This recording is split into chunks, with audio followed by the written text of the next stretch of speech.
Hello and welcome to achiever साहिब dear learners of IGNU MS psychology. Second year में clinical psychology branch की classes चल रही हैं। फर्स्ट पेपर आपका एमपीसी 011 जिसका कोड है, उसकी सेकंड यूनिट आज हम बिगिन कर रहे हैं। साइकोपैथोलॉजी पर बेस्ड ये पूरा ही ब्लॉक है आपका, पूरी बुक है, इनफैक्ट बुक का नाम ही साइकोपैथोलॉजी है। और जो फर्स्ट आपका ब्लॉक है वो फाउंडेशन है साइकोपैथोलॉजी के, जिसमें फर्स्ट यूनिट को हम प्रीवियस 2 पार्ट्स में कंप्लीट कर चुके हैं। आज का जो वीडियो है वो थर्ड वीडियो है और आज के वीडियो के बारे में कुछ खास बातें मैं पहले आपको बता दूं। सबसे पहले तो मेरी कोशिश ये रहेगी कि मैं इस पूरी यूनिट को एक ही वीडियो में कंप्लीट करने वाली हूँ। उसका रीजन ये है कि यहाँ पे जितने भी आपको टॉपिक्स नजर आ रहे हैं उसमें बहुत सारी चीजें आपको लर्न करनी है, बहुत सारी चीजें आपको थोड़ा रट्टाफिकेशन की फॉर्म में प्रिपेयर करनी है, जिसके लिए मैं आपको होमवर्क भी दूंगी और मैं आपको बताऊंगी कि किस तरह से आपको किन किन चीजों के पॉइंटर्स बना के नोट करने हैं जो आपके आगे काम आएंगे, न केवल एग्जामिनेशन के पॉइंट ऑफ व्यू से, बल्कि आप लोग अगर नेट की प्रिपरेशन आगे करना चाहते हैं तो ये छोटी छोटी मगर मोटी बातें होती हैं जो आपको एग्जामिनेशन में पूछी जाती हैं, क्योंकि बहुत ही बारीक बारीक चीजें ऐसी होती हैं जिनको आपको याद करके रखना होता है, ध्यान में रखना होता है। वो बहुत सारी चीजें आपको आज की इस क्लास में मिलेंगी। एक इंपॉर्टेंट बात और बता दूं, इससे पहले आपको कुछ भी प्रीवियस वीडियो नहीं देखना है। जैसे मैंने आपको प्रीवियस 2 वीडियो में कुछ ना कुछ स्टफ पहले बताया है जो आपको देख लेना चाहिए चैप्टर को अंडरस्टैंड करने के लिए, यूनिट को अंडरस्टैंड करने के लिए। लेकिन ये आपके लिए एकदम नई चीज है और मैं यहाँ जो भी आपको समझाऊंगी वो खुद ही इस तरह से समझाऊंगी। मुझे पता है कि मुझे आपको कैसे बताना है कि आपको किसी भी इधर उधर की चीज का रेफरेंस नहीं लेना है। जो यहाँ कंटेंट है हम उस पर ही फोकस करेंगे। ओके, तो ये कुछ बातें थी जिसके साथ आज के वीडियो को हम अब बिगिन करने जा रहे हैं। यूनिट 2 है classification of psychopathology, DSM 4TR। तो क्या है DSM और किस तरह से इसका यूज होता है, चलिए सब कुछ बात करेंगे। लेकिन पहला टॉपिक हमारा है meaning and purpose of classification of psychopathology. हम प्रीवियस वीडियोस में इतना पढ़कर आए हैं और जनरली भी आप लोग जानते हैं मेंटल डिसऑर्डर्स की जो फील्ड है वो बहुत वास्ट है। कैटेगरी की अगर बात करें तो डिफरेंट टाइप के मेंटल डिसऑर्डर्स होते हैं। मैंने जब ये इसका सिलेबस बिगिन किया था उसी वक्त आपको ये चीज बताई थी कि न केवल मेंटल डिसऑर्डर्स जो हमें जनरली जिनके हम नाम जानते हैं, डिप्रेशन, एंजाइटी, मेनिया, बाइपोलर, बस इतना नहीं होती है दुनिया, सिजोफ्रेनिया, बहुत सारे ऐसे भी डिसऑर्डर्स होते हैं जो हमारे उन लाइफ के उन पार्ट से जुड़े होते हैं, चाहे वो ऑक्यूपेशन हो, चाहे वो हेल्थ से रिलेटेड हो, चाहे वो हमारे फैमिली रिलेशनशिप में हो। बहुत सारे ऐसे टाइप होते हैं, कंडक्ट डिसऑर्डर होते हैं, तो बहुत सारे डिफरेंट टाइप्स होते हैं।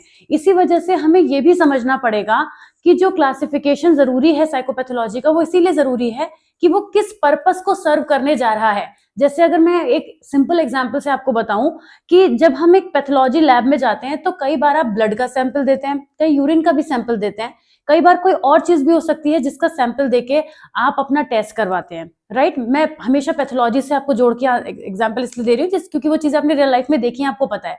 उसी तरह साइकोपैथोलॉजी में भी डिफरेंट ब्रांचेस हो जाती हैं, हमें ये समझना होता है। यानी जब आप as a clinical psychologist work करते हैं, जो भी साइकोलॉजिस्ट इस फील्ड में वर्क करते हैं, उन्हें ये जानना जरूरी होता है कि हमारा जो क्लाइंट है उसकी जो प्रॉब्लम है वो हमें किस डायमेंशन से लेनी है, किस डायरेक्शन से वो चीज आ रही है, उसके फाउंडेशंस क्या है, उसके बेसिक्स क्या है, उसके कोर क्या है, क्या वो बिहेवियर से एसोसिएटेड है या फिर वो किसी ऐसी चीज से एसोसिएटेड है जिसको हमें स्टडी करना होगा।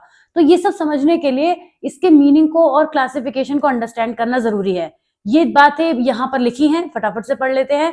किसी भी साइकोलॉजिकल डिसऑर्डर को क्लासिफाई करने के लिए हमें क्लासिफिकेशन सिस्टम की जरूरत पड़ती है। इसमें हम ये जानने की कोशिश करते हैं कि क्या उसका नॉमेनक्लेचर है, उसके नाम को कैसे डिस्क्राइब करना है, कौन सा वो पर्टिकुलर डिसऑर्डर है, सिजोफ्रेनिया, डिप्रेशन, जो भी एग्जाम्पल के लिए दिया हुआ है। क्लासिफिकेशन हर साइंस का एक हार्ट है, बिना क्लासिफिकेशन के हम चीजों को नहीं लेके आगे चल सकते। If we can not label और ऑर्डर ऑब्जेक्ट्स और एक्सपीरियंसेस और behaviour, scientist could not communicate with one another, our knowledge will not advance. हमेशा जरूरी है कि चीजों को क्लासिफाई किया जा सके। एग्जाम्पल एक और ले लेते हैं आगे बढ़ने से पहले। जैसे मान लेते हैं जब हम किसी डॉक्टर के पास अपने आप को फिजिकल एग्जामिन कराने के लिए जाते हैं, मैं एक जनरल डॉक्टर की बात कर रही हूँ, कोई साइकोलॉजिस्ट की बात नहीं कर रही हूँ। तो डॉक्टर क्या करते हैं, आपको मान लीजिए आपको कुछ भी ऐसे छोटा मोटा प्रॉब्लम हो रही है, फीवर हो रहा है, कोल्ड हो रहा है, थोड़ा बहुत जॉइंट पेन हो रहा है, इस तरीके की चीजें हैं। तो डॉक्टर आपसे आपका असेसमेंट करते हैं, उसमें 2-4 चीजें वो करेंगे। आप बताएंगे कि मुझे बहुत ज्यादा ठंड लग रही है, तो डॉक्टर क्या करेंगे, आपको थर्मामीटर देके आपका टेम्परेचर चेक करने की कोशिश करेंगे। उसके बाद उन्हें लगेगा कि फीवर तो है, लेकिन क्या ये फीवर किसी और प्रॉब्लम का सिम्टम है या फीवर खुद एक प्रॉब्लम है। इसको आइडेंटिफाई करने के लिए वो आपसे कुछ क्वेश्चन पूछेंगे या फिर कोई टेस्ट कह सकते हैं आपसे कराने के लिए, या ये भी हो सकता है कि और कुछ सिम्टम्स जानने की वो कोशिश करें।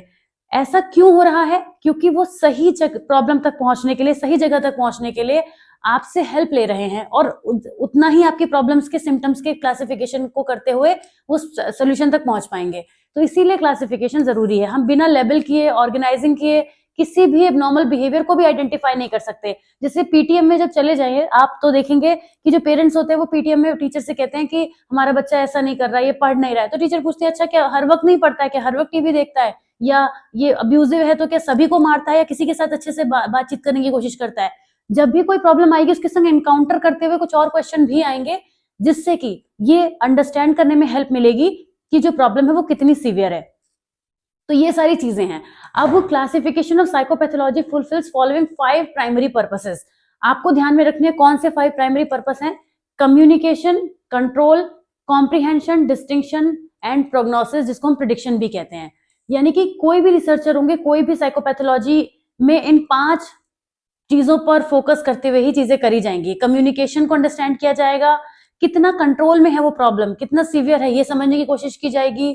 कॉम्प्रिहेंशन, उसको कैसे कॉम्प्रिहेंड किया जा रहा है। डिस्टिंक्शन, कितनी अलग है वो दूसरी प्रॉब्लम से, या फिर उसके बारे में एक अजम्पशन बनाना, जिसे हम प्रेडिक्शन भी कहते हैं। अब हम बात करने वाले हैं अप्रोचेस की, जो कि साइकोपैथोलॉजी की क्लासिफिकेशन में जरूरी हैं। यहाँ पे 3 अप्रोचेस की बात होती है, जिसमें सबसे पहले आती है कैटेगोरिकल अप्रोच। ध्यान रखिएगा, नाम आपको याद रखने हैं। अगेन मैंने तो पहले ही आपको वीडियो में बता दिया, बहुत कुछ याद करना है आपको। कैसे कैसे पॉइंटर्स बनाने वो भी बताऊंगी, मेरे साथ बने रहिए पूरे वीडियो में। फिलहाल कैटेगोरिकल अप्रोच जो थी वो क्रैपलिन ने दी थी। वो फर्स्ट साइकियाट्रिस्ट थे जिन्होंने साइकोलॉजिकल डिसऑर्डर्स को क्लासिफाई किया था फ्रॉम अ बायोलॉजिकल और मेडिकल पॉइंट ऑफ व्यू। ये क्रैपलिन का नाम आपने प्रीवियस वीडियो में भी सुना था, आपको ध्यान होगा। और ये वो पर्सन थे जिन्होंने एंशिएंट टाइम से चल रही साइकोलॉजिकल डिसऑर्डर्स के बारे में जो भी मेंटालिटी थी उसको ब्रेक करने की कोशिश की थी। उन्होंने ये कहा था कि ये जो लोग मेंटल डिसऑर्डर को किसी पागलपने का नाम देते हैं या कोई ऐसी चीजों का नाम देते हैं कि जो हम पर हावी है, कोई ऐसी पावर, सुपरनेचुरल पावर, ऐसा नहीं है। हमारे बायोलॉजिकल फैक्टर्स होते हैं जो इसके लिए अकाउंटेबल होते हैं। तो he was the first one. तो इनका नाम भी ध्यान रखिएगा, इंपॉर्टेंट हो जाता है। और उन्होंने for Kraepelin in terms of physical disorders we have one set of causative factors which do not overlap with other disorder. We have one defining criteria which everybody in the category in the group should meet। जैसे कि schizophrenia, मतलब not just schizophrenia, बहुत सारी problems ऐसी हैं। जैसे मैं अभी बहुत सिंपल एग्जांपल देती हूँ कि जब कोई पर्सन लगातार डिप्रेस्ड रहता है, अपसेट रहता है, तो एक नॉर्मली भी किसी के मुंह से निकल जाता है कि वो आजकल बड़ा डिप्रेशन में है। या हम अपने बारे में भी ऐसा कह पाते हैं कि मैं बहुत डिप्रेस्ड फील कर रही हूँ, मुझे लग रहा है मुझे डिप्रेशन जैसा फील हो रहा है। अब अपने आप को हम लेबल तो नहीं कर सकते क्योंकि हम साइकियाट्रिस्ट नहीं है, हम साइकोलॉजिस्ट नहीं है, मगर एक जनरल टर्मिनोलॉजी है। डिप्रेशन का तो नाम चलते फिरते भी लोग ले लेते हैं, इसमें कोई बड़ी बात नहीं है, पर ऐसा कुछ गलत भी नहीं है अगर ऐसा कह लेते हैं तो इनका ये कहना था कि कुछ तो ऐसे सिम्टम्स हैं, कुछ तो ऐसा क्राइटेरिया है जिसके बेसिस पर हर कोई पर्सन वैसी बात कह ले रहा है। मतलब ये भी कह ले रहा है कि मैं डिप्रेशन में हूँ, वो भी कह ले रहा है, कुछ तो दोनों के कैरेक्टरिस्टिक्स कॉमन होंगे। तो वो कॉमन होने बहुत जरूरी हैं और वो हमारे अंदर होते हैं, वो बायोलॉजिकल इनहेरिटेड होते हैं वो कैरेक्टरिस्टिक्स, जिनकी वजह से हम उस डिसऑर्डर को आइडेंटिफाई कर पाते हैं। ऐसी बात क्रैपलिन ने कही थी। अब categorical approach to classification assumes that distinction among members of different categories are qualitative, या दूसरे शब्दों में कहें the difference reflect a difference in kind rather than a difference in amount. ये इंपॉर्टेंट बात है, इसको आपको मार्क कर लेना है। यहाँ पे कैसे मार्क करेंगे? इस तरह से करेंगे कि categorical approach to classification assumes that distinction among members of different categories are qualitative, या फिर the differences reflect a difference in kind। Quality में डिफरेंस नजर आता है, क्वालिटी और क्वांटिटी आप समझते होंगे ना, नंबर ऑफ कोई चीज हो उसमें नहीं होता है, उस चीज में कितनी डिग्री है, मतलब कोई चीज कितनी सीवियर है या कितनी स्लो है, वो चीज हमें पता चलती है यहाँ से। अब आती है डायमेंशनल अप्रोच। सेकंड कैटेगरी क्या है, स्ट्रेटेजी क्या है? डायमेंशनल अप्रोच है in which we note that variety of cognition, moods and behaviours with which the patient presents and quantify them on a scale. मतलब यहाँ पे डायमेंशनल अप्रोच में हम ये बता पाते हैं कि कोई भी प्रॉब्लम जो है वो कितना ज्यादा अपने अंदर क्वांटिटी रखती है, उसको क्वांटिफाई किया जा सकता है। On a scale of 1 to 10 a patient might be rated as severely anxious 10, moderate depressed and mildly manic. तो इस तरीके से जहां पर हम नंबरिंग कर पाते हैं, जहां पर कुछ ऐसी डायमेंशन बता पाते हैं कि किस डायमेंशन में वो जा रहा है, पॉजिटिव है, नेगेटिव है, हाई है, लो है, तब हम उसको डायमेंशनल अप्रोच कहते हैं। इस तरीके से भी प्रॉब्लम को डिफाइन किया जाता है। ये सब किसी भी साइकोपैथोलॉजिकल प्रॉब्लम को डिफाइन करने के तरीके हैं, अप्रोच हैं, राइट। और कोई भी अप्रोच यूज होगी, अप्रोच सब ठीक है, ऐसा नहीं कि कोई अप्रोच गलत है या कम है या ज्यादा है, सही है। तो ये भी तरीका होता है, जैसे हम किसी के बारे में कहते हैं ना कि उसको रेट करो कि वो कितने मार्क्स दोगे आप उसके बिहेवियर के लिए 10 में से उसको? तो कोई पर्सन बोल सकता है एग्जाम्पल के लिए कि मुझे उसकी ओवरऑल पर्सनैलिटी बहुत अच्छी लगी, उसका बिहेवियर बहुत अच्छा था, I think I will give 9 out of 10। ये हम क्या कर रहे हैं, हम यहाँ पे एक तरीके से यहाँ पे डायमेंशनल अप्रोच यूज कर रहे हैं। Then come third, prototypical approach. A third approach for organizing and classifying behavioral disorders, which is an alternative to the first two, is called a prototypical approach. It identifies some essential characteristics of a disorder and it also allows for certain non-essential variation that do not necessarily change the classification. ये जो approach होती है इसमें हम थोड़ा rigid हो जाते हैं, मतलब ये ऊपर वाली दोनों से डिफरेंट हो जाती है प्रोटोटिपिकल अप्रोच। इसमें हम किसी भी डिसऑर्डर को क्लासिफाई करते हैं उसके पॉसिबल फीचर्स के साथ में, मतलब अगर ऐसा ऐसा ऐसा है तो ये डिसऑर्डर है, अगर इनमें से कोई चीज नहीं है तो फिर उसके चांसेस स्लिम है, फिर वो एक जनरल बात हो सकती है। इस तरीके से प्रोटोटिपिकल अप्रोच जो है वो यहाँ पे इस चीज को फिक्स कर देती है कि कोई भी डिसऑर्डर उसके अंदर इस सिम्टम्स का होना मस्ट है। ज्यादातर साइंटिफिकली प्रोटोटिपिकल अप्रोच को फॉलो किया जाता है और इसके बेसिस पर ही बहुत सारी प्रॉब्लम्स को आइडेंटिफाई किया जाता है। जैसे डिप्रेशन की अगर हम बात करें तो कुछ 5 इंपॉर्टेंट सिम्टम्स की बात करती है। क्या क्या है? Depressed mood all the day, weight loss, insomnia, fatigue and feeling of worthlessness. अभी हम बात कर रहे थे, आपने एग्जाम्पल सुना था, मैंने जो आपको बताया था कि कोई भी पर्सन ऐसे कह देता है कि मैं आजकल बहुत परेशान रहता हूँ, मुझे लगता है मुझे डिप्रेशन हो गया है, राइट? तो अगर प्रोटोटिपिकल अप्रोच के अकॉर्डिंग हम बात करें तो वो पर्सन गलत कह रहा है, लेकिन उसी की अप्रोच को अगर हम चेंज कर दें, है ना, जैसे वो कह रहा है ये डायमेंशन, वो क्या कौन सी अप्रोच फॉलो कर रहा है? वो डायमेंशनल अप्रोच फॉलो कर रहा है। उसको लग रहा है कि उसको बहुत ज्यादा प्रॉब्लम में वो है, तो वो इन दोनों में से कोई भी अप्रोच हो सकती है बेस्ड ऑन कि वो कैसे डिफाइन कर रहा है, लेकिन वो प्रोटोटिपिकल अप्रोच नहीं होगी। अब आ जाते हैं हम लोग history of classification of psychopathology पर। वैसे तो हमने साइकोपैथोलॉजी की हिस्ट्री पढ़ी थी, कैसे चीजें मेंटल डिसऑर्डर को व्यू किया जाता था, क्या क्या चीजें होती थी। यहाँ पे बहुत सारे नाम, बहुत सारी डेट्स आएंगी। अब हम यहाँ से शुरुआत करेंगे जो आपको नोट करनी होंगी एज अ पॉइंटर। तो इससे पहले कि मैं आगे बढ़ूं, मैं आपको इस वाले पार्ट में बता देती हूँ कि आपको किस तरीके से शॉर्ट नोट बनाना है। यहाँ से एक शॉर्ट नोट बनता है आपके लिए, और इधर तो कोई खास बात ऐसी है नहीं, ये तो कुछ ऐसा नहीं है, ये तो आप वैसे भी साइकोपैथोलॉजी के बारे में कुछ ना कुछ लिखेंगे, यहाँ से कोई खास बात नहीं है। आपको लिखनी है कि what are the approaches to classification of psychopathology. ये 6 मार्कर के हिसाब से अप्रोक्स 250 वर्ड का आपको आंसर रेडी करना है, ठीक है? तो what are the 3 approaches, approaches के नाम लिखेंगे और उनके बारे में 4 पॉइंटर्स भी अगर आप लिख देते हैं तो मोर देन इनफ हो जाएगा। तो यहां से एक क्वेश्चन आपका बनता है कि what are the approaches to the classification of psychopathology. मैंने अपना स्पेस और टाइम दोनों बचा लिया, ये एक क्वेश्चन है, इसको नोट कर लीजिए, ठीक है ना? अब आपने नोट कर ही लिया होगा, या फिर मुझे पॉज भी कर सकते हैं उतनी देर के लिए। मैं आगे बढ़ जाती हूँ, मैं आ जाती हूँ सेकंड टॉपिक पे, which is history of classification of psychopathology. क्योंकि ये वीडियो हमें आज ही कंप्लीट करना है, मतलब एक ही उसमें कंप्लीट करना है, तो मैं टाइम जरूर देखते हुए चलूंगी, क्योंकि लगभग 12 से 13 मिनट हो चुके हैं और मैं अभी एक ही टॉपिक पर हूँ, तो उस स्पीड से तो वीडियो बहुत ज्यादा लेंदी हो जाएगा। लेकिन अभी हमारा टाइम बहुत कट होने वाला है इसमें, क्योंकि सब चीजें रेटिफिकेशन वाली आएंगी। फिलहाल the most ancient classification of psychopathology was of senile deterioration, melancholy and hysteria. जो ओल्डेस्ट सिस्टमेटिक क्लासिफिकेशन है, जो कि बहुत ही बिगिनिंग में लिया जाता है, वो आयुर्वेदा से लिया जाता है, थॉट स्कूल्स से लिया जाता है। ग्रीक फिलोसोफर हिप्पोक्रेट जो थे, उन्होंने मेंटल इलनेस को डेलेरियम, मेनिया, पैरानोजिया, हिस्टीरिया, मेलनकॉलिया में डिवाइड किया था, और जिसको 4 बेसिक टेम्परामेंट्स के बेसिक पर डिवाइड किया था। वो 4 बेसिक टेम्परामेंट्स कौन से थे, कहां से निकलते थे? ब्लड, फ्लैम, येलो बाइल और ब्लैक बाइल, जो आपने प्रीवियस वीडियो में पढ़े थे। उसके बाद father of modern psychiatry Philippe Pinel, इनका नाम आता है। इन्होंने क्लासिफिकेशन सिस्टम क्रिएट किया which was based on functional disorder of nervous system. उन्होंने फंक्शनल डिसऑर्डर्स डिस्क्राइब किए 4, dementia, mania, melancholia and इडियोटिज्म।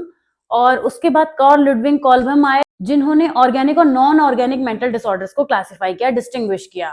Okay, इनका जो क्लासिफिकेशन सिस्टम था वो क्लिनिकल फीचर्स पर बेस्ड था डिसऑर्डर्स के, यानी इनके कॉजेस, कोर्स, आउटकम्स कैसे होते हैं। His primary classifications were manic depressive psychosis and dementia praecoxis। तो इस तरीके से बहुत सारी चीजें होती गई। उसके बाद आईसीडी का डेवलपमेंट हुआ। आईसीडी की सबसे पहले तो आपको फुल फॉर्म पता होनी चाहिए, that is international statistical classification of diseases. ये जो यहाँ पे आपको लिखा हुआ भी दिख रहा है, आईसीडी की अभी बोलते बोलते आपको कई बार याद हो जाएगा, ये कोई बड़ी बात नहीं है, राइट? इसको आपको नोट कर लीजिएगा, चाहे तो फुल फॉर्म लिख लीजिएगा। International statistical classification of diseases, एक ऐसा मैनुअल जिसकी हेल्प से हम डिफरेंट डिसीजेस को क्लासिफाई कर पाते हैं, वही आईसीडी है। इसका डेवलपमेंट कैसे हुआ? इन 1893 first international list of causes of death was published. The stimulated worldwide organization effort for classification of diseases which resulted in the publication of ICD जिसे हम कहते हैं and related health problems by the World Health Organization in 1900. तो यहाँ से अब आप pointers बनाएंगे, मैं कलर चेंज कर लेती हूँ जिससे कि आपको भी थोड़ा बता सकूं. तो यहाँ से आप क्या बनाएंगे कि कब हुआ था? 1900 वाला ये एक फेज है जिसको आपको नोट करना है कि यहाँ से हमें पता चला था कि ICD-1 जो है निकल कर आया था. लेकिन ICD-6 जो था which was published with a separate section on mental disorders इन 1949. ये सब याद ही करना है आपको, इसमें मैं कुछ समझा नहीं सकती जाकर भी आपको. फिर 8 आया 1972 में जिसमें कि मेंटल डिसऑर्डर्स की थोड़ी कॉम्प्रिहेंसिव ग्लॉसरी थी. फिर और क्लिनिकल मॉडिफिकेशंस हुए ICD-9 में. ICD-9 क्या डिस्क्राइब करता है? डायग्नोस्टिक कोड्स को. और उसके बाद आया ICD-10. ये सब पॉइंटर्स आपको नोट करने हैं. 1 कब आया? 6. और उसके बाद 8, 9 और 10 के बाद हम आगे आ जाते हैं. अब 10 भी अभी ऐसे नहीं आ गया था आपके सामने. इसमें क्या हुआ? 1978 में WHO world health organization entered into a long term collaborative project with the alcohol drug abuse and mental health administration in the USA, जिनका एम था कि जो भी इससे रिलेटेड प्रॉब्लम्स हैं, जो mental disorder, alcohol drug related problems होती हैं, इनकी वजह से क्रिएट होती हैं, इनकी प्रॉब्लम्स को क्लासिफाई करना. तो काफी सारी वर्कशॉप जो है वो इकट्ठी की गई जिसमें बहुत सारे रिसर्चर्स और प्रैक्टिशनर्स ने सपोर्ट किया. बहुत सारी डिफरेंट साइकेट्रिक कंडीशंस के बारे में बात की गई, ट्रेडिशंस के बारे में बात की गई कि क्यों ऐसा होता है, स्पेसिफिकली ड्रग रिलेटेड प्रॉब्लम को लेके. और उन्होंने अपने अपने रिकमेंडेशंस दिए कि कैसे हम फ्यूचर रिसर्च इसमें कर सकते हैं. ओके, अब फिर उसके बाद डेनमार्क में 1982 में इन रिकमेंडेशंस को रिव्यू किया गया और फाइनली ये जो सारे एफर्ट्स थे वो 1992 में ICD-10 में इंक्लूड किए गए.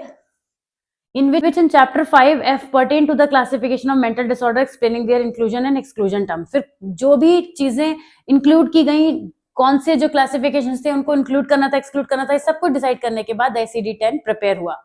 अब ICD-10 वैसे तो एक बहुत बड़ी चीज है, मतलब इसको हम एक पेपर में ऐसे समझा नहीं सकते, लेकिन फिर भी ICD-10 का जो क्लासिफिकेशन है, ब्रीफ डिस्क्रिप्शन यहाँ पे दिया हुआ है, वो कुछ आपको थोड़ा बहुत समझ में आ सकता है. बहुत सारे डिसऑर्डर्स जो होते हैं यहाँ पे एक्सप्लेन किए गए हैं कि F0009, ये जो आपको ये पूरा नजर आ रहा है, यहाँ पे ये वाला जो पॉइंट पार्ट नजर आ रहा है, ये डिस्क्राइब कर रहा है, मतलब इतने वाले पार्ट में हमारे ICD-10 के अंदर इन चीजों के बारे में एक्सप्लेन किया गया है. ये आप देखिए यहाँ पे लिखा, मेंशन किया गया है ना, 5th जो था इसके F चैप्टर में यहाँ पे चीजों को मेंशन किया गया था. तो इसमें आप इसी तरीके से देखेंगे कि कहाँ से लेके कहाँ तक हमें कौन कौन से मेंटल डिसऑर्डर्स जो है वो नजर आते हैं. इन्हें किसी भी बच्चे के लिए याद करके रख पाना बहुत मुश्किल है. और सबसे बड़ी बात, हमें जहां जैसे जरूरत होगी उनके बारे में हम आगे वहां से कंटेंट निकालते चले जाएंगे, तो कोई इतना बड़ा इश्यू नहीं है. इसको ना तो आपको अभी रटना है और ना ही याद करना है और ना ही कुछ ऐसा समझना है, क्योंकि हमें बस इतना समझ में आ रहा है कि किस तरीके से डिसऑर्डर जो है वो क्लासिफाई हुए हैं इसके अंदर. ओके, किस तरीके से ICD-10 के अंदर उन्होंने आपको बस एक पेज में उस चीज को समराइज करके थोड़ा बताने की कोशिश की है. जब तक आप इसको प्रैक्टिकली अपने हाथों से देखेंगे नहीं, प्रैक्टिकली ICD-10 का यूज नहीं करेंगे आगे चल के, तब तक आपके लिए ये सारी चीजों का कोई मतलब यहाँ नहीं बनता है खास. ठीक है, तो बस एक ओवरव्यू कर लीजिए और एक नजर आप देख सकते हैं. इन्हें कहीं पर भी एग्जामिनेशन में आपको इस तरह से लिखना नहीं है, तो उसकी टेंशन आप मत लीजिए. ठीक, अब इसके बाद हम आ जाते हैं नेक्स्ट पर, which is diagnostical and statistical manual of mental retardation, mental disorders जिसको हम कहते हैं. DSM के बारे में भी बहुत सारी बातें होती है कि DSM के भी बहुत सारे रिवीजन आए. DSM और ICD दो इस तरह के मैनुअल्स हैं जिनको आप ऐसे समझ सकते हैं. अगर मैं बिल्कुल सिंपल लैंग्वेज में बताऊं, अगर अभी भी आपकी ICD समझ नहीं आया कि क्या है, तो मैं बता दूं, क्योंकि DSM भी कुछ उसी तरीके की चीज है. तो उसके बारे में पढ़ने से पहले एक क्विक रिव्यू कर लेते हैं कि जैसे कि आप में से कभी कोई पर्सन अगर किसी होम्योपैथी डॉक्टर के पास गए हैं, तो होम्योपैथी के डॉक्टर या फिर किसी साइकेट्रिस्ट के पास भी अगर आपने कभी विजिट किया है, तो उस केस में आप देखेंगे कि जो डॉक्टर होते हैं वो आपका पहले एक टाइप ऑफ असेसमेंट करते हैं. इसमें वो आपसे बहुत सारी चीजें पूछते हैं, बहुत सारे टाइप के क्वेश्चनर पूछते हैं, उसको प्रॉपर तरीके से नोट करते हैं. ऐसे तो सभी पूछते हैं, किसी भी डॉक्टर के पास हम चले जाएं तो पूछते हैं ना कि क्या हुआ, क्यों दिक्कत आ रही है, क्या प्रॉब्लम हो रही है, तो डॉक्टर्स का काम होता ही है. लेकिन वो थोड़ा और सिस्टमेटिक वे में असेसमेंट को करते हैं, जिसमें वो सारी चीजों को नोट करते हैं. उन सिम्टम्स के बेसिस पर वो क्लासिफाई करते हैं कि जो इनके सिम्टम्स हैं वो कौन सी प्रॉब्लम को रिफ्लेक्ट कर रहे हैं. इस काम को हम आईसीडी की हेल्प से करते हैं। हमें ये समझ में आता है, अगर मैं वापस ले आऊं आपको, यहाँ पर थोड़ा सा वापस लाने की जरूरत है मुझे, आ जाइए। जैसे कि हमें किसी भी पर्सन के अंदर अगर कुछ ऐसे सिम्टम्स दिख रहे हैं जो हमारे यहाँ पर हमको मिल रहे हैं, तो चांसेस है कि वो सिजोफ्रेनिया का पेशेंट है, राइट। ये काम हम आईसीडी की हेल्प से करते हैं। मेरे ख्याल से अभी इसका समझ में भी आ गया होगा कि ये काम करना क्या है। अब हम आगे बढ़ते हैं, और जब हम बात करने जा रहे थे डीएसएम के बारे में, तो डीएसएम है diagnostic and statistical manual of mental disorders, जो कि एपीए अमेरिकन साइकेट्रिक एसोसिएशन ने पब्लिश किया था। जितना इंपॉर्टेंट ये ध्यान रखना है कि डीएसएम की फुल फॉर्म क्या है, उतना ही इंपॉर्टेंट ये भी ध्यान रखना है कि इसको एपीए ने पब्लिश किया था, अमेरिकन साइकेट्रिक एसोसिएशन, ठीक है ना। तो इस नाम को आपको बहुत ही अच्छे से ध्यान में रखना है कि किसने किया था, अमेरिकन साइकेट्रिक एसोसिएशन ने, एपीए जिसको हम शॉर्ट में कहते हैं, कि एपीए की भी फुल फॉर्म अगर कभी क्लिनिकल साइकोलॉजी में मिलेगी तो वो यही होगी। और उसके अलावा डीएसएम की फुल फॉर्म क्या होती है, ये लिखा ही है ऊपर सबसे बड़ा, तो यहाँ हाईलाइट करने की जरूरत नहीं है कि क्या है, diagnostic and statistical manual of mental disorder. ये भी एक मैनुअल है, ये भी एक बुक टाइप है, जिससे हमें पता चलता है कि जो भी हमारा मेंटल डिसऑर्डर्स है उसके बारे में हम और चीजों को पता कर पाते हैं। तो जब हम डीएसएम की बात करते हैं, कि डीएसएम की हिस्ट्री की बात करते हैं, मतलब कहीं से तो इसकी शुरुआत हुई होगी, कुछ तो कहीं से तो किसी चीज के बारे में सोचा गया होगा कि डीएसएम बने, क्यों बने, उसकी नीड क्यों पड़ी, ये सारी चीजें हम ब्रीफ हिस्ट्री में देख लेते हैं आके। कि statistical information regarding mental disorders stimulated revolution in the effort of development of a classification system in the United states. US में सबसे पहले इस चीज को देखा गया। यहाँ पर जो एपीए था वो स्टैटिस्टिक्स की कमिटी था, together with the national commission on mental hygiene, इससे रिलेटेड एसोसिएशन पे वो वर्क कर रहे थे। और उनका जो काम था वो था मेंटल हॉस्पिटल्स में जितने भी नए नए पेशेंट्स आते हैं उनकी हिस्ट्री को अंडरस्टैंड करते हुए प्रॉब्लम्स को डिफाइन कर पाना, कि अगर कोई भी, जैसे मान लीजिए किसी के बारे में बताया गया कि वो सिजोफ्रेनिया का पेशेंट है, तो वो क्या क्या कैरेक्टरिस्टिक्स वो दिखा रहा है। इस चीज पर रिसर्च करते करते उन्होंने 22 डायग्नोसिस निकाले। Subsequently, this was revised several times by APA over the years. 1917 में इसको यूज किया गया था, लेकिन ये खुद ही बहुत रिवीजन होता रहा डीएसएम में। आज जो आप लेटेस्ट देखते हैं वो डीएसएम 5 जिसे आप कहते हैं, 4 का भी सब पार्ट भी बनाया जाता है, अभी बात करेंगे उसके भी बारे में। In view of needs arising from World War II, a committee headed by psychiatrist and Brigadier General William C. Menninger, with the help of US psychiatrists, developed a new classification scheme called Medical 203 in 1943. एक point important है, इसे note करेंगे। ये क्या था, ये इस time पर वर्ल्ड वॉर सेकंड के टाइम पर मेडिकल 203 करके एक क्लासिफिकेशन स्कीम बनाई गई थी, जो कि 1943 में बनी थी। फिर डीएसएम फर्स्ट 1952 में आया। मतलब अगर हम देखें कि डीएसएम की जहां से शुरुआत हुई है, उससे पहले वो कोई एक इस तरीके का डॉक्यूमेंट था जो 1943 में क्रिएट किया गया था, उस पर वर्क होना शुरू हुआ आगे, और डीएसएम फर्स्ट 1952 में आया। यहाँ आपको अंदर बहुत सारी डेट्स दिख रही होंगी, ये सब आपको ध्यान में रखनी है, समझनी है। इसी के ब्रेक है, मतलब लास्ट में आते आते डीएसएम 1952 पे हम आ जाएंगे। 1949 में वर्ल्ड हेल्थ ऑर्गेनाइजेशन यानी डब्ल्यूएचओ ने ICD-10 का जो है, जो ICD-10 आज है, उस टाइम पर उसका 6th रिवीजन पब्लिश किया था, जिसमें कि फर्स्ट टाइम मेंटल डिसऑर्डर्स के डिफरेंट सेक्शंस बनाए गए थे। Consequently, an APA committee on nomenclature and statistics was empowered to develop a classification system for use in the United States. फिर एक ऐसा भी डॉक्यूमेंट बनाने की नीड महसूस हुई कि जहां पर आप केवल क्लासिफिकेशन तो कर रहे हैं, पर उसके ट्रीटमेंट की भी बात होनी चाहिए आगे चल के। फिर क्या हुआ, डायग्नोस करने की बात होनी चाहिए, मतलब कैसे आप उसको प्रॉपर तरीके से कर पाएंगे। फिर डीएसएम फर्स्ट 1951 में अप्रूव हो गया और 1952 में पब्लिश हो गया, राइट। कब अप्रूव हुआ है, 1951 में, और कब पब्लिश हुआ है, 1952 में। The structure and conceptual framework were the same as in medical 203। शुरुआत में कोई बहुत बड़े चेंजेस नहीं थे, क्योंकि ये जो मेडिकल 203 था, इसी को चेंज करके डीएसएम 1 बनाया जा रहा था। And many passages of text identical. उस समय पे मैनुअल जो था 130 पेजेस लॉन्ग था, और 106 मेंटल डिसऑर्डर्स उसमें लिस्टेड थे, ठीक है ना। ये कितनी सारी काम की बातें इसमें से निकल के आ रही हैं। DSM-1 made 94% changes in the nomenclature from the prior system and 70 disorder terms used reaction, जैसे कि सिजोफ्रेनिक रिएक्शन, यहाँ पे जो भी प्रॉब्लम्स थी उनका नाम रिएक्शन की फॉर्म में दिया गया था।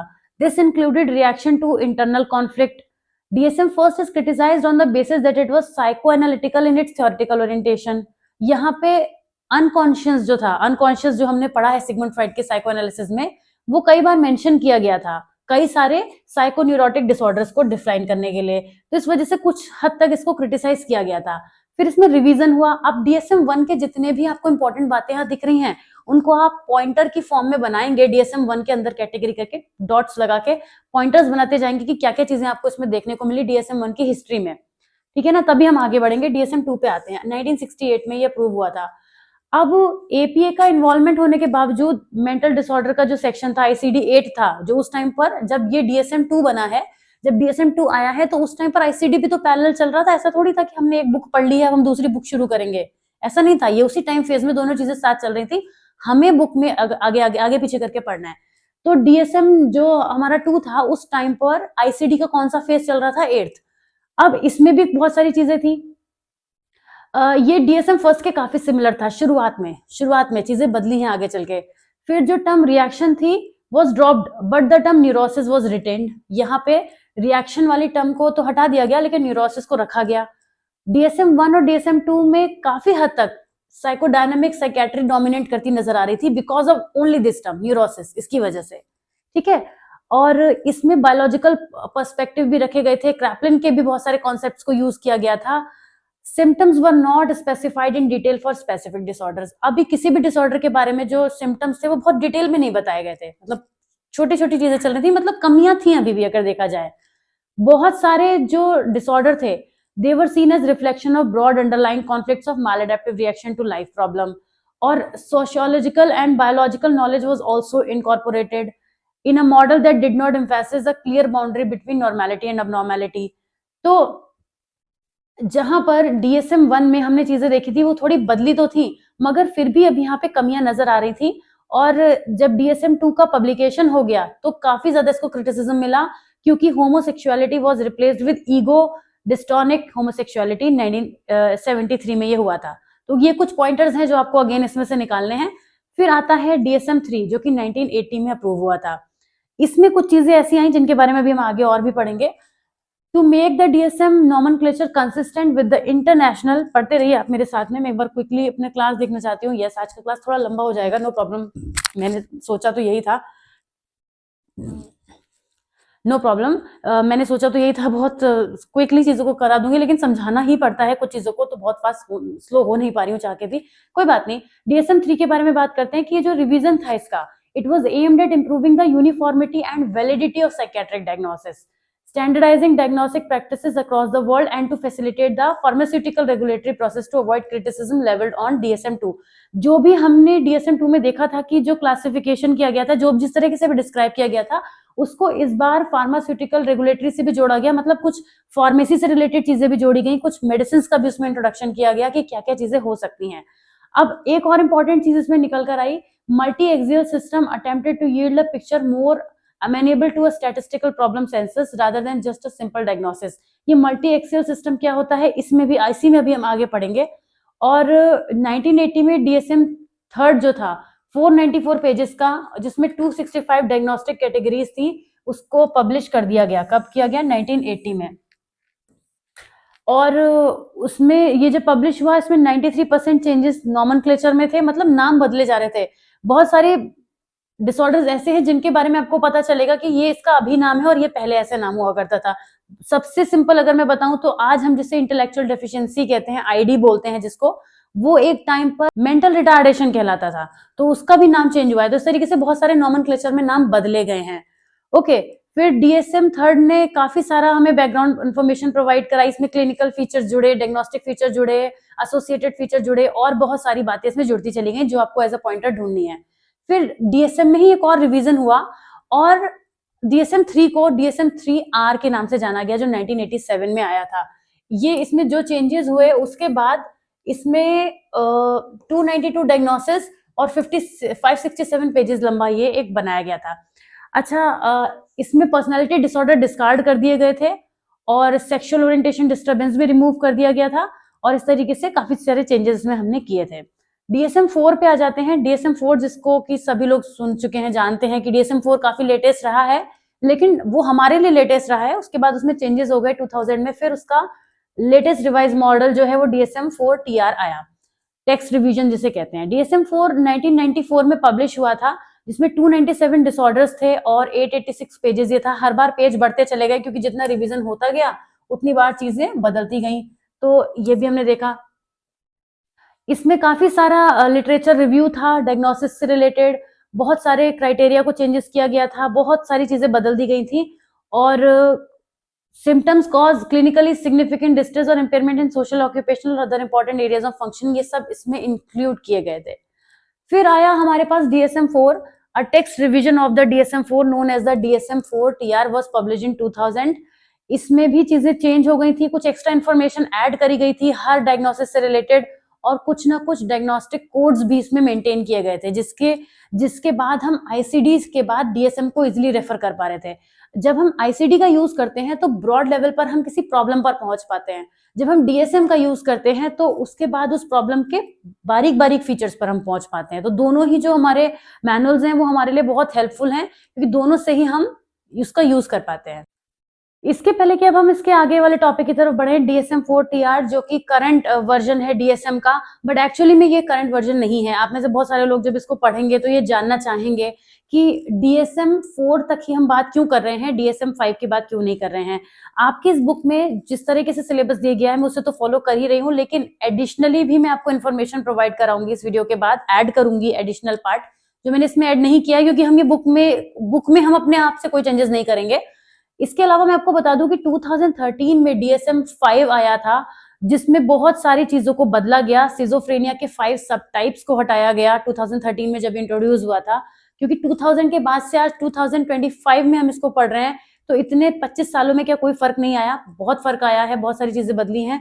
2013 में रिवीजन होने के बाद 2022 यानी अभी से कुछ पहले की ही बात है, जो हमारा DSM-5 है उसका भी एक रिवीजन आ चुका है, जिसको हम बोलते हैं DSM-5 टेक्स्ट रिवीजन। उसमें भी हम चीजें हुई हैं, उसको भी DSM-5 TR हम बोलते हैं।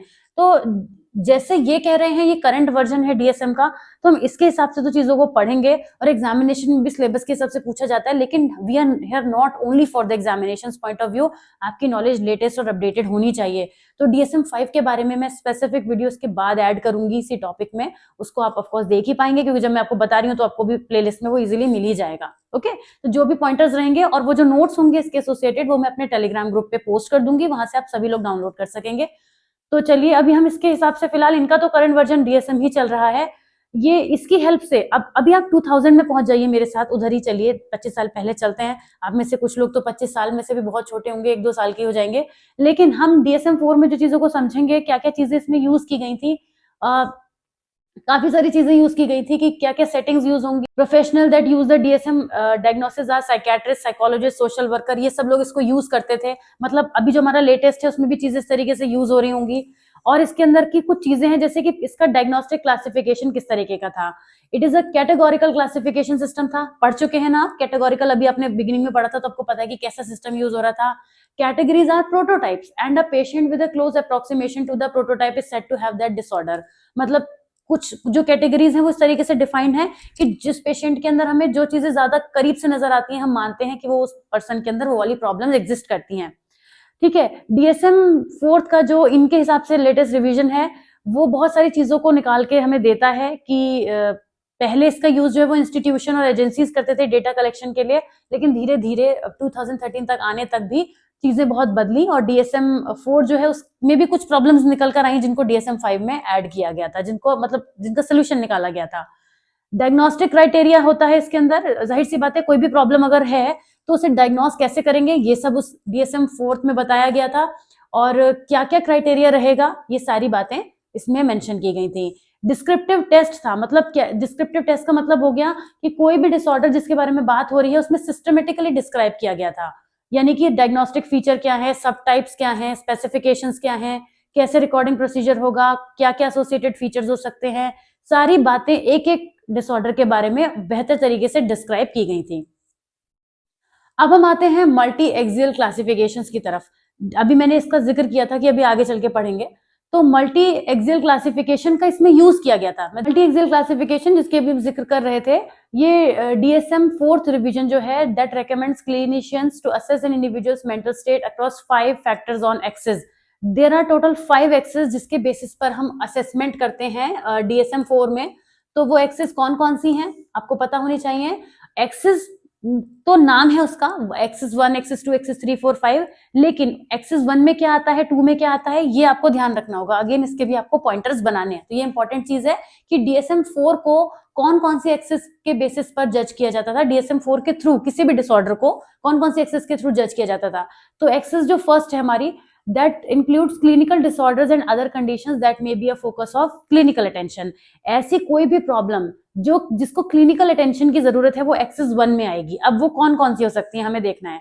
जैसे कि axis 1 includes relationship problem, academic, occupational problem, bereavement, conditions that may be the focus of diagnosis and treatment but do not in themselves constitute definable psychological disorder। ऐसा कोई भी प्रॉब्लम, जो ऐसा कोई भी डिसऑर्डर जो एक साइकोलॉजिकल डिसऑर्डर है पर प्रॉपर तरीके से डिफाइन नहीं हो पा रहा है, वो एक्सिस 1 में आएगा और वो क्लिनिकल अटेंशन भी रिक्वायर करता होगा। कुछ प्रॉपर कैटेगरीज की बात करें तो इन्फेंसी, चाइल्डहुड या एडोलेसेंस में जिस तरीके के डिसऑर्डर कैच करे जाते हैं वो सब इस कैटेगरी में आते हैं। डिमेंटिया, एमनेस्टिक और कॉग्निटिव डिसऑर्डर्स हो गए। जनरल मेडिकल कंडीशन जो कि और कहीं डिफाइन नहीं हो पा रही हैं वो मेंटल डिसऑर्डर्स की कैटेगरी में आ रही हैं। जितने भी सब्सटेंस रिलेटेड डिसऑर्डर हैं वो भी एक्सिस 1 में आते हैं। Schizophrenia, mood disorder, anxiety disorder, ये सब आपको ध्यान में रखने होंगे कि ये सब डिसऑर्डर एक्सिस 1 में आते हैं। वैसे अगर आप ये समझ गए कि कैटेगरी किस टाइप की है तो आप अपने आप ही लिख पाएंगे उस चीज को। आपको रटना नहीं है कि ये सोमैटोफॉर्म आता है, फिक्टिशियस डिसऑर्डर आता है, डिसोसिएटिव आता है। ये सभी डिसऑर्डर्स वो हैं जो क्लिनिकल डिमांड करते हैं, इसी वजह से इनकी लिस्टिंग यहाँ एक्सिस 1 में हो रही है। एक्सिस 2 में सभी टाइप के पर्सनालिटी डिसऑर्डर आते हैं और मेंटल रिटार्डेशन एक्सिस 2 में आता है। मेंटल रिटार्डेशन जो है वो एक्सिस 1 में नहीं आता है, इस बात को ध्यान रखिएगा। मेंटल रिटार्डेशन एक्सिस 2 में आता है। तो जितने भी टाइप के पर्सनालिटी डिसऑर्डर्स हैं, अब आप अगेन इस समय पे आपको देख के लगेगा कि क्या मुझे इतने सारे नाम याद करने पड़ेंगे पर्सनालिटी के, बिल्कुल नहीं। ये तो आपको ऐसे ही याद हो जाएंगे जब आप समझेंगे। अब ये सारे डिसऑर्डर्स आप इसी अपने MPC 11 में या फिर 12, 13 में भी आगे चल के जब इन डिसऑर्डर्स को आप और समझेंगे तब आपको ऑटोमेटिकली नाम याद होते चले जाएंगे। तो आप खुद ही समझ जाएंगे कि एक्सिस 2 में क्यों आ रहे थे। और एक्सिस 2 में आने वाले जो डिसऑर्डर्स हैं वो पर्सनैलिटी डिसऑर्डर्स होते हैं ज्यादातर, जो मालएडेप्टिव बिहेवियर या फिर टिपिकली इम्पेयर्ड रिलेशनशिप को या सोशल फंक्शनिंग को दिखाते हैं। ओके, एंटी सोशल बिहेवियर दिखाना, नार्सिसिस्ट होना, बॉर्डर लाइन पर्सनैलिटी, जितने भी पर्सनैलिटी से रिलेटेड हैं वो सब इसमें आएंगे। इतना आपको ध्यान रखना है फिलहाल। अब जनरल मेडिकल कंडीशंस भी होती हैं इंसान की, वो सब एक्सिस 3 में आती हैं। जैसे कि हम यहाँ पे बात करें कि कोई भी मेडिकल कंडीशन या डिसीजेस जो कि इंडिविजुअल के मेंटल डिसऑर्डर्स की फॉर्म में समझनी जरूरी है, वो एक्सिस 3 में पहुंच जाती हैं। इसके अलावा ऐसी कोई भी प्रॉब्लम जो किसी मेंटल डिसऑर्डर का कॉज है, हमारी फिजिकल इलनेस, कोई भी ऐसी मेडिकल कंडीशन जो किसी डिसऑर्डर का कॉज है, वो भी इस कैटेगरी में लिस्ट हो जाती है। ठीक है, जैसे कि the presence of a heart condition में determine whether a particular course of drug therapy should be used with a depressed person. Fourth axis जो है वो साइको सोशल और एनवायरमेंटल प्रॉब्लम को दिखाती है। ये एकदम ही डिफरेंट है, आप ध्यान रख सकते हैं। ऐसी कोई भी साइको सोशल इश्यूज जो एनवायरमेंट से रिलेटेड होते हैं, एनवायरमेंट में आके पर्सन उनके प्रॉब्लम में आ जाता है। जैसे कोई पर्सन अपनी जॉब में बहुत ज्यादा डिस्टर्ब रहता है तो ये उसके एनवायरमेंट से एसोसिएटेड चीज हो गई, राइट। तो इस तरीके की जितनी भी प्रॉब्लम्स होंगी वो इस वाली टेबल में लिस्टेड हैं। आप उन्हें एक बार ओवरव्यू कर सकते हैं और एक पैराग्राफ की तरह नोट कर सकते हैं अपने पास कि problem with primary support group या फिर सोशल एनवायरनमेंट में किसी तरीके की प्रॉब्लम आना, किसी किस्म बहुत ज्यादा डिस्क्रिमिनेशन होता है तो बहुत फटीग में रहने लगेगा, एंग्जाइटी में आ सकता है। किसी क्लोज फ्रेंड की डेथ हो जाना, फैमिली मेंबर की डेथ हो जाना, एजुकेशनल प्रॉब्लम में कई बार इलिटरेसी की वजह से बहुत ज्यादा प्रॉब्लम आ सकती है, या कोई अच्छा स्कूल का एनवायरनमेंट ना मिल पाना, अपनी पसंद का कॉलेज ना मिल पाना, अपनी पसंद का एनवायरनमेंट ना मिल पाना। ऑक्यूपेशन से रिलेटेड हो सकती हैं, हाउस में हो सकती हैं, होमलेसनेस की फीलिंग होना या अनसेफ नेबरहुड होना। देख रहे हैं आप, ये सब कुछ एनवायरनमेंट में बहुत सारी ऐसी चीजें होती हैं जिनकी वजह से पर्सन डिस्टर्ब रह सकता है। इसके बाद आता है फिफ्थ एक्सिस जो कि बात करता है global assessment of relational functioning के बारे में। The clinician rates the client's current level of psychological, social and occupational functioning using a 0-100 scale। ये जो गार्थ स्केल होता है ये बताता है कि किसी भी पर्सन की ऑनगोइंग रिलेशनशिप या फैमिली में क्या उसकी कंडीशन है, क्या उसकी सिचुएशन है, उसको हम एक्सिस 5 पे जज करते हैं।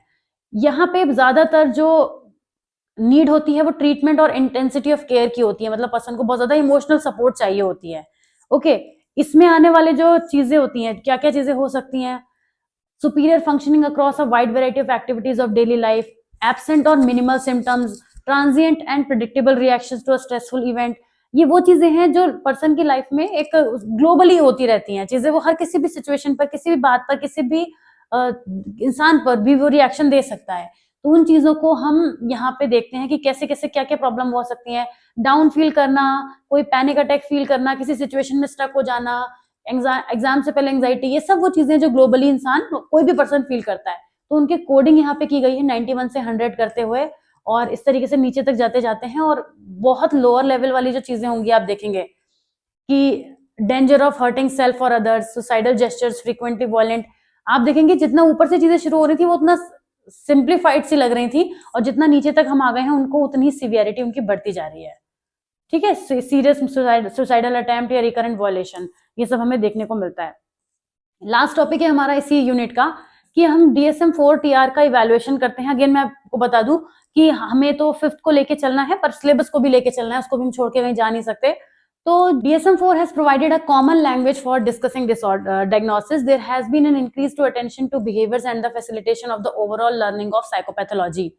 Seligman has indicated that knowledge of diagnosis is important for counselors so that they may provide a diagnosis for clients. Of course, आप ही सोचिए अगर आपको किसी भी डिसऑर्डर के बारे में बहुत अच्छे तरीके से नहीं पता होगा तो आप किसी को क्या बता पाएंगे कि उसको क्या प्रॉब्लम है। As a counsellor, as a psychologist आपको बहुत जरूरत पड़ती है। तो DSM-4 का ऑफ कोर्स एक अगर हम इवैल्यूएशन करें तो हमें समझ में आता है कि मेंटल डिसऑर्डर्स को अंडरस्टैंड करने के लिए बहुत जरूरी है DSM को अंडरस्टैंड करना है, DSM की स्टडी करना। लेकिन इसके अंदर हम कुछ चीजें भी देखते हैं, major issues of criticism against DSM वो भी हैं। वैलिडिटी और रिलायबिलिटी पे क्या बात करता है, सुपरफिशियल सिम्टम्स पे क्या बात करता है, ये बात करते हैं। Most fundamental scientific criticism of the DSM concerns the validity and reliability of its diagnosis. ये रफली क्या रेफर करता है, to whether the disorder it defines are actually real conditions in people in the real world that can be consistently identified by its criteria.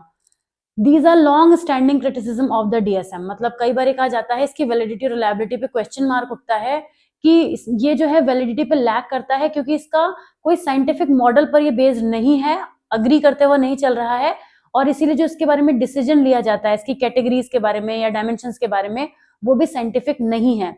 Reliability के part पर भी automatically lack कर जाता है क्योंकि जहां पे वैलिडिटी का इश्यू होता है वहां रिलायबिलिटी भी अराइज हो जाती है।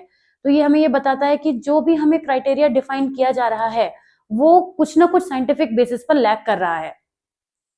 इसके सिम्टम्स को सुपरफिशियल बताया जाता है कि DSM primarily concern with the sign and symptom of mental disorder, यानी अंडरलाइन कॉजेस पे बात ना करके पहले ये किस चीज पे बात करता है, साइन एंड सिम्टम पे बात करता है, और एक ऐसे अंडरलाइन स्ट्रक्चर पर ये बात करता है which assumes discrete medical disorders that can be separated from each other by symptom patterns. मतलब अगर हम किसी भी डिसऑर्डर को ले लें वहां पर हम ये देखेंगे कि वो एक दूसरे से कैटेगराइज किए जा सकते हैं लेकिन वो एक दूसरे से रिलेट भी हो सकते हैं, ऐसा ये कहना चाहते हैं। तो सुपरफिशियल सिम्टम पर ये फोकस करता है और जिसकी वजह से हमें कोई भी एग्रीमेंट नहीं दिखता है on a more explanatory classification system.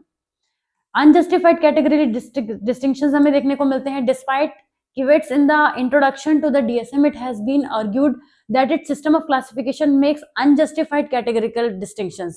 मतलब बहुत सारे ऐसे distinctions किए गए हैं जैसे क्योंकि कई बार रिवीजन हुआ है और बहुत बार नॉमेनक्लेचर किया गया है, बहुत बार इसमें इसके जो सिम्टम्स हैं उनको चेंजेस किए गए हैं, तो इसकी वजह से कोई क्लियर बाउंड्री नजर नहीं आ पाती है जिसमें हम ये कह दें कि हाँ इस हद तक रहेगा तो वो चीज रहेगी, उसके बाहर वो नहीं हो सकती। तो उस क्लैरिटी की भी हमें कमी देखने को मिलती है।